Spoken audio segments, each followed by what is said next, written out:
شباب مساء الخير، كيفكم؟ لعلكم طيبين، صحتكم وعافيتكم. أتمنى إنكم كلكم بخير وما في غياب إن شاء الله. درس الليلة طبعا درس خفيف ولطيف وظريف، وهو مدخل لدرس تاني إن شاء الله. فنحن الليلة هنقزقز بيه وسع يعني. فدرس الليلة هو يا جماعة ما هي إلا عبارة عن اللي هو الريفرنس. طيب يا جماعة، عشان نقدر نعرف ريفرنس يعني شنو، فخلينا نكتب اللي هو أو نعمل اتنين variable string. مثلا نقول له name هو بيساوي اللي هو مصعب، كويس. ومثلا string، خلينا ندي العلامة ده بعد شوية، ونقول لك مثلا string أو user name، كويس، بتساوي اللي هو name. تمام. طيب، أو خلينا ده نقول له اللي هو string، كويس، اللي هو بتساوي name. ظابط معاك؟ طيب، إذا جيت أنا طبعت الاتنين دول قلت له سي اوت كي name،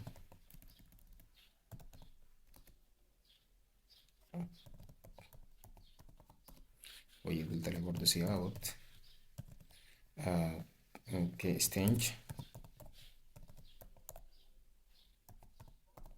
وتاني برضو ممكن أجي أعمل حاجة زي دي اسمها string مثلا، خلينا نسميه فان، جاي من فانتوم، يساوي نيم. تمام.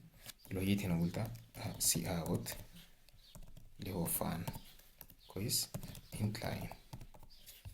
وإذا جيت كده حاولت إنه أطبعهم، حاجة ألاحظ إنه كلهم طبعوا لي نفس القيمة. طيب، كلام جميل. طيب يعني شنو هنا الريفرنس؟ طيب يا عزيزي، خلينا نيجي هنا نقول إن شنو عندي الميموري هنا، كويس، دي الذاكرة بتاعي. تمام. طيب الذاكرة دي بتكون قاعدة، بتكون بالشكل ده. طبعا أنا ما عندي علاقة بالرسم يا جماعة، كويس، ده الذاكرة. تمام. في ادريسز هنا اللي هو في هنا في مواقع انا بحط فيها شنو عناصر بتاعي، كويس. تمام. يلا هنا في اللي هو ادريسز. بس الادريسز ده بتكون كيف؟ طيب، بتكون في الشكل ده مثلا هاش كده كده نسميه، طيب، او هاي زي دي. طيب، تمام. ممكن برضه يكون آه هاش كده، صاحبي. طيب، طيب يا جماعة، احنا قبل كده في محاضراتنا اتكلمنا انه مجرد ما انا جيت انشأت اللي هو variable اللي بيحصل كالآتي. variable مثلا قبل شوية كان انشأنا شنو؟ انشأنا name. طيب ده النيم، كويس. مجرد ما ننشئ name فبيتم انشاء معاه شنو؟ اللي هو memory address. بيتم انشاء اللي هو memory address دي، وبتكون بيتم شنو؟ ربطها باللي هو بالمتغير ده، كويس. بيتم ربطه بالمتغير. طيب، وفي نفس الوقت بعد شوية أنا إذا جيت أسندت القيمة بيتم تخزينه وين؟ اللي هو في الموقع ده ذاته، اللي هو كان الاسم عبارة عن اللي هو مصعب. طيب، إذا معناها الفاريبل ده بيشير لشنو؟ بيشير لي اللي هو الميموري ادريس اللي هنا ده. ظابط معاك؟ إذا الفاريبل ده بيشير للميموري ادريس هنا. طيب لما أجي أنشئ ريفرنس، الريفرنس لما أجي أنشئ منه لما أجي أنشئ منه ريفرنس دي، تمام. الريفرنس معناه مرجع، يعني باعتباره مرجع او اشاره او كده. الريفرنس بتاعي قال لي يساوي نيم. اذا ده وده معناه شنو؟ باعتباره حاجه واحده، الاثنين بيشيروا لنفس الميموري لوكيشن. تمام. هنا تاني قلت اسمه ستينج، تمام. وده اللي هو الاثنين كلهم بيشيروا لنفس اللوكيشن دي. ده بيسموه شنو؟ ده ميموري الوكيشن، تمام، او ميموري ادريس. تمام. التالتة كانت شنو؟ التالتة كانت اللي هو فان، ظابط. لكن للاسف الفان ده ما بيشير لنفس النقطة دي. طيب ده فان، تمام، ما بيشير، ده بيشير لمساحة أخرى خاصة به هو. تمام. خاصة به هو، ما بيشير للكلام ده. نيجي نتأكد منه كيف؟ نيجي نتبع اللي هو نقدر نعمل اكسس لشنو؟ نعمل اكسس للادريسز دي. تمام. فبنيجي اول حاجه اقول له نيم، تمام، انت لاين، او خلينا في المحلات دي بس. داير اسال لاي عنصر، داير اعرف الميموري لوكيشن بتاعه او داير اعرف الادريس بتاعه، طوالي اديه العلامه دي. تمام. اديه علامه الان. علامه الان ده في لغه السي بلس بلس، هنا بالذات في الاتجاه ده ده بيوريني انه اللي هو الميموري ادريس. اذا جينا لاحظنا هنجي نلقى الاثنين ديل كلهم نفس الميموري ادريس، نفس الميموري لوكيشن، الاثنين ديل بيشيروا لنفس الميموري لوكيشن. الثالثه الفان دي يا هبرها زي ما قلت لكم، الاثنين ديل بيشيروا شنو لنفس الميموري لوكيشن، ودي بتشير برضه عندها اللي هو فاليو، الفاليو بتاعه اسمه مصعب. تمام، لكن اعمل شنو، اعمل كوبي فقط. ظابط. يلا بعد ده لاحظ، لما انا مثلا عندي نفس الفاليو ده، كويس، انا داير نفس الفاليو دي، دايره وما عايز اعمل فيه حاجه تانية، بس داير انسخ الفاليو ده يكون عندي محل تاني. طيب انا السي بلس بلس مريحني، تمام، وجايب لي حاجه اللي هو بنسميها الريفرنس، انه انا بدل ما اعمل كوبي، انا مع عنه كله ما عملت كوبي البيس شنو هسه حاليا انت اللي لو جيت داير تعرف اللي هو مثلا الفان دي، خلينا نجيب سايز بتاعت واحد بيوريني السايز ده كله. ظابط فان سايز طيب معلش هتكتب سايز اوف، تمام، اللي هو فان. لو جيت قلت سايز اوف فان هيديك شنو؟ هيديك كم؟ 32. كويس. وهنا لو جيت قلت اللي هو سايز، طيب سايز اوف ستينج هو كان عبارة عن الايز، تمام، 32، والسايز اوف دي 32. طيب هو لكن الاثنين بيشيروا لنفس القيمة، اذا الاثنين قيمتهم كم؟ 32 فقط. عندي اثنين فاريبل اللي هو عبارة عن 32، ده واحد فاريبل 32. تمام. طيب بالتالي انا لما بيكون اصلا داير نفس القيمة دي، اللي بخليني اعمل له كوبي شنو؟ ما بعمل له كوبي، بس بجي بعمل ريفرنس هنا، بجي بعمل ريفرنس يشيل لي نفس القيمه دي كده، بالتالي بيكون عندي بس ده. بعد ده ممكن يتمسح من هنا، ممكن تتعمل له اللي هو الريموف من هنا يعني. تاني وين قلبي بيمسح هنا يا اخي، ما عارف والله يا جماعه. طيب دي ممكن بعد ده شنو تعمل له ريموف. طيب يا اخي ده شايل كله يا اخي، ما مشكله. ممكن ده بيتعمل له شنو ريموف من الذاكره بعد ده تاني. خلاص دي كده تاني بعد ده شنو بيروح من الذاكره ويكون ما عندي له، بيكون بس باقي دي في الذاكره. ثابت. طالما انا اصلا اللي هو محتاج اللي هو القيمه بتاعت مصعب دي بس، فما في حاجه بيخليني انا اجي اعمل اتنين فاريبل يعني. فده الهدف من انه انا اللي هو اعمل ريفرنس. تمام. فيلا بعد ده بيجي حاجه اسمها باس باي ريفرنس، وفي حاجه اسمها باس باي فاليو. تمام. لما اقول باس باي ريفرنس يا هو زي دي، ده باس باي ريفرنس. ثابت. هنا باس باي فاليو. ليه باس باي ريفرنس باس باي فاليو؟ لانه لو حاليا انا جيت غيرت ستينج ده جيت غيرته بدل مصعب، قلت له خليه يبقى اللي هو مصعب ستينج مثلا، تمام، وجيت حاولت اطبع النيم، هشوف انه شنو، هشوف انه النيم ده اتغير بقى مصعب ستينج. بدينا غلط لانه سيمي كولن هنا ما في. تمام. فحيشوف اشوف انه هنا مصعب ده برضه اتغير بقى مصعب ستينج. كويس. لكن اذا جيت غيرت فان مثلا، جيت غيرت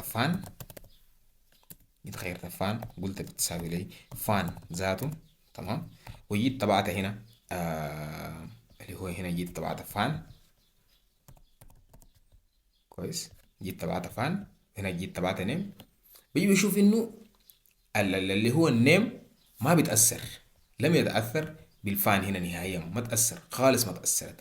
لكن بنيجي نلقى انه اللي هو لما جيت غيرت ستينج النيم ده يتغير بيدي. تمام. اذا لما يكون باس باي ريفرنس، الريفرنس بتاعك ده لما تشير به ولا حاجه، اذا جيت غيرته فهو بيأثر في الاصل طوالي. عرفتها؟ الريفرنس بتاعك اذا غيرته بيأثر في الاصل، لكن الكوبي اذا غيرته ما بيقول له شنو بيأثر في الاصل نهائيا، ما بيأثر ابدا. النسخه دي نسخه من الحاجه دي انت عندك له في يدك، نسخه ده باعتباره كائن براو تتحكم فيه براو، تقدر تعمل فيه اي شيء براو. تمام. لكن هنا ده اي شيء عملته فيه في الريفرنس دي طوالي شنو بتأثر لي في الحاجه. طيب هل انا ممكن انشئ مور ريفرنس؟ ممكن تنشئ اللي هو مور ريفرنس، ممكن تقول ستنج اتنين بتساوي اللي هو نيم.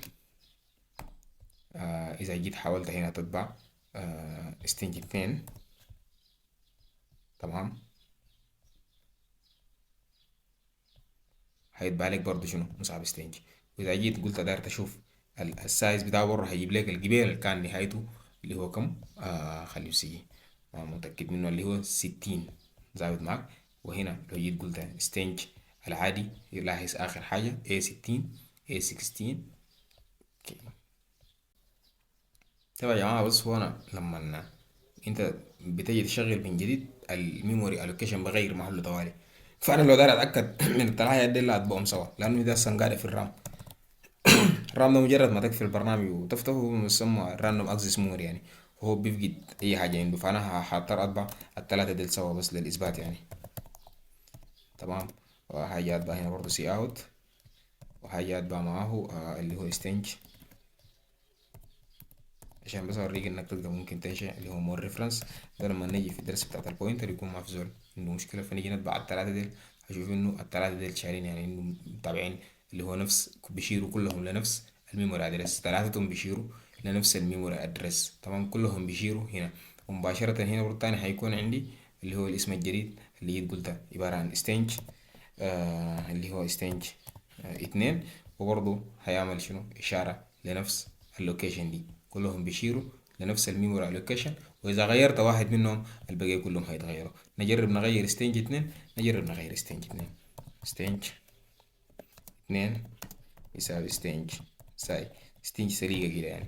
فلو جيت هنا شلت منهم اللي هو العلامة بتاعت الميموري ادرس، فبنيجي نلقى انه كلهم اتغيروا وجابوا لي اللي هو كلمة بتاعت اللي هو ستينج ستينج ستينج. اخر حاجة دي فان، فان ما بتتغير. تمام، ما بتتأثر بهم. طبعا الفان دي اذا كانت هنا نشيلها برا حاليا كده، هي هتتأثر بهم اصلا لانه عامله كوبي.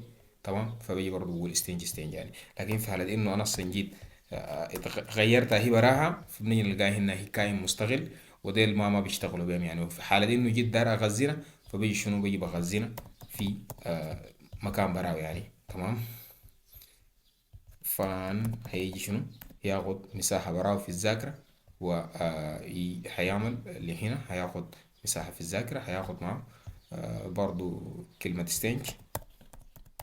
تمام، وهيكون بيشير لمساحة براها يعني. ظابط. كده بيكون عندي متغير تاني قاعد في الذاكرة وحاجز مساحة. أما هؤلاء فدل بس ما هي إلا عبارة عن شنو ريفرنس بيشيروا لنفس الحجم ده. ولو جيت سألته هنا قلت له يور سايز، بيقول لك 32 بناء على السايز الموجود هنا. كلهم ديل 32 فقط، لأنه كلهم بيشيروا لنفس اللي هو المساحة. إذا بالتالي لما هو يكون إشارة معناه ما بيشير المساحة بتاعه ده. ظابط معك؟ فهو بس بيشير للموقع ده بس فقط. تمام، معناه السبعة لو ما بتجي تقول 32 في 7، لا لا، السبعة دول كلهم بيشيروا لمساحة واحدة بس عبارة عن 7. يعني زي السكن بتاع الحبشة يا جماعة. 7 نفر عادي ولا 12 نفر بيكونوا قاعدين شنو في غرفة واحدة، ما عنده أي مشكلة بيشيروا الغرفة دي. إذا هل دي معناها ال 12 نفر ده أضربهم في 12 غرفة يعني؟ طبعا ما حضربهم في 12 غرفة، 12 نفر قاعدين في غرفة واحدة، إذا 12 في واحد.